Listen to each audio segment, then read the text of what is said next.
Hi, I'm Chelsea, and I'm here to share the 7 books that ignited my love for reading. So these are either books that kind of got me into reading for the first time or that got me back into reading after some time off. And yeah, these books have really shaped my tastes as a reader, and yeah, have been books that have been really meaningful to me at different points in my life. So yeah, I'm just gonna jump in and talk about them. So the first one, let's be real, I just wanted another excuse to show off this beautiful book, but it is actually legitimately one that I love. So this is my Jane Austen anthology, but the book I want to talk about is Pride and Prejudice. I mean, what can I say? It's just a true classic. I think I read this in high school, and this really did kind of get me into appreciating and loving classics. I was forced to read all of the typical classics in school, and some of them I loved, some of them I didn't love, but I think this was the first one that really got me into appreciating classics. Yeah, I just feel like you can't really beat the love story in Pride and Prejudice. I just love the way she brings their story about, brings their relationship about, and just the banter and rapport between Elizabeth and Mr. Darcy, and just her family dynamic, just everything about that story and the characters. I just have a very special place in my heart for them. I also love the movie, the Keira Knightley version. I will admit that I need to watch other versions as well. But yeah, so Pride and Prejudice really got me into classics for the first time. So continuing in the same vein, another favorite classic of mine that I also read in high school, and this was another one that really got me appreciating classics again. So The Great Gatsby by F. Scott Fitzgerald. I love that this one is really short and digestible.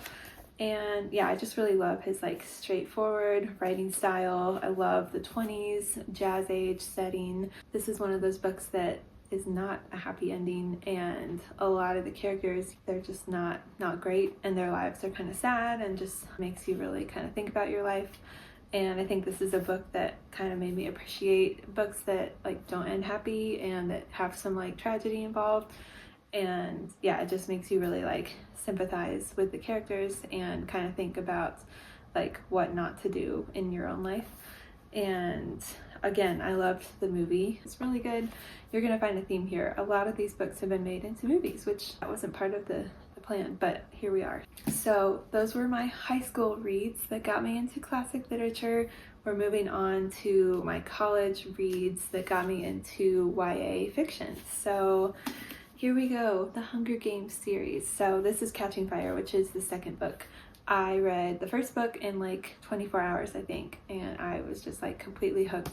So I, of course, read the second book, and this is my favorite book in the series. I ate this book up, and every time I think about the ending of this book, I get goosebumps. If you know, you know. It's so fast-paced. I love the characters, Katniss and Peeta.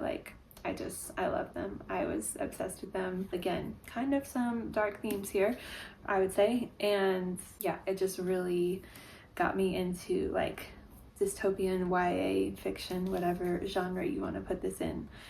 I will say I didn't love Mockingjay, the third book, but I loved all the movies. But Catching Fire for me is just top tier, the best in the whole series, and got me into kind of not just classics, not just nonfiction, but good old actual fictional stories. And then again, continuing this theme, we have a big old book here, Harry Potter and the Deathly Hallows. So I also read this in college, and I actually watched the movies first, which I know, big no-no, but I had never watched or read them growing up because yeah, I wasn't allowed to.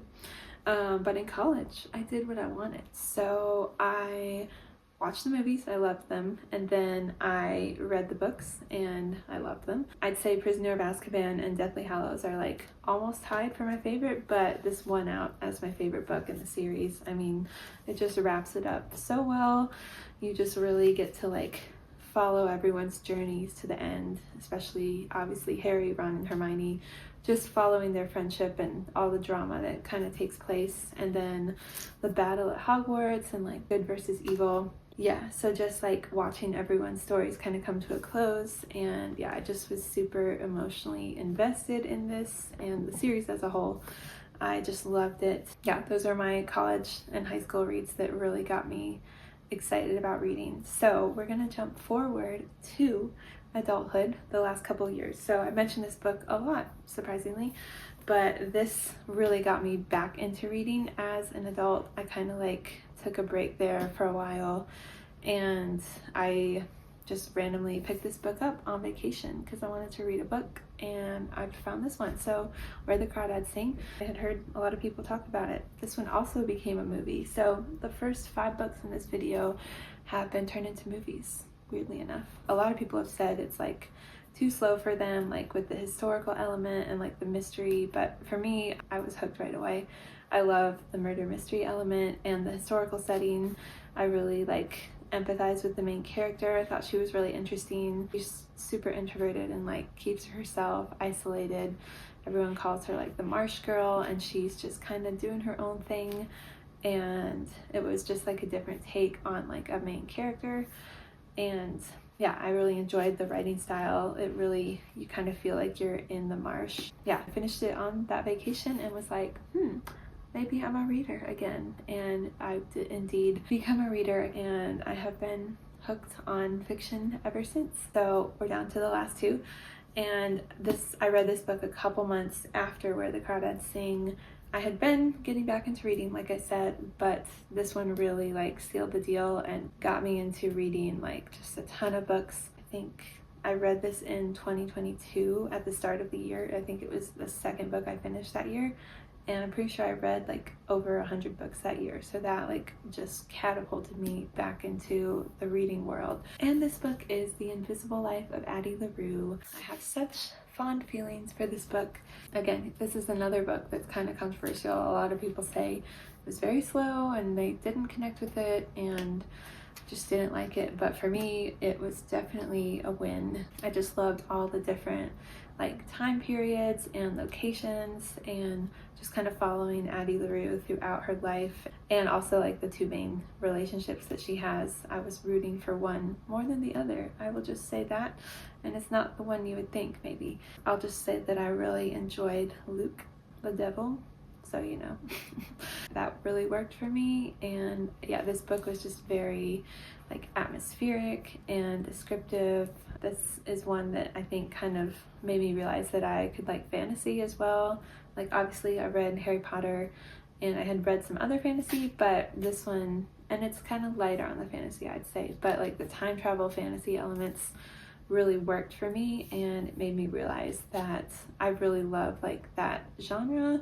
Yeah, like historical fantasy with romance, like supernatural, fantastical, time travel, all those elements with little mystery, all those things. Like those are just kind of my favorite things in a book, and I feel like this book has all of that. I just can't recommend it enough, and it always holds a special place in my heart. Okay, the last book. So I mentioned I had a baby, and I didn't really read for like 4 months because it was a lot.